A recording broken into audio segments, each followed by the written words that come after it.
ఓం నమ శివాయ. అందరికీ నమస్కారం అండి. అందరు ఎలా ఉన్నారు? బాగున్నారా అండి? నా సోమవారం పూజ మినీ వ్లాగ్తో మేము ముందుకైతే వచ్చేసాను. యాక్చువల్లీ ఎవ్రీ ఇయర్ కార్తీక మాసంలో నేను 5 వారాలు ఒక్క పొద్దు ఉంటున్నాను. 5 వారాలు కాస్త ఈసారి 11 వారాలు మొక్కుకునుండే. అందులో భాగంగా ఈరోజు 5వ వారం అవుతుంది.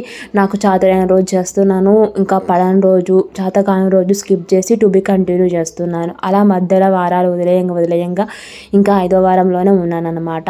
ఏదైతే ఏముంది, ఆ శివుని దయ వల్ల అందరం బాగుండాలి, అందులో మేము ఉండాలని మనస్ఫూర్తి కోరుకుంటున్నాను. ఇలా సింపుల్గా కొబ్బరికాయ అయితే కొడతానన్నమాట. నేను ఇలా ఒక్క పొద్దుగా ఉన్నప్పుడు పొద్దంతా ఏం తినను, నైటే తినేస్తాను. అంటే మధ్య మధ్యలో ఫ్రూట్స్ ఏమైనా స్వీట్ ఉంటే తింటాను. అలాగే తులసి కోట దగ్గర కూడా దీపారాధన అయితే కంప్లీట్ చేసుకొని, కడపల మీద ముగ్గులు అయితే వేసుకొని, ఇంటి ముందు ముగ్గులు వేసుకొని చక్కగా దీపారాధన చేసుకొని గుడికి వెళ్ళి శివుని దర్శనం కూడా చేసుకుంటానండి. టు బి కంటిన్యూ షార్ట్స్ అయితే వచ్చేస్తాయి. షార్ట్ నచ్చితే లైక్ అండ్ సబ్స్క్రైబ్.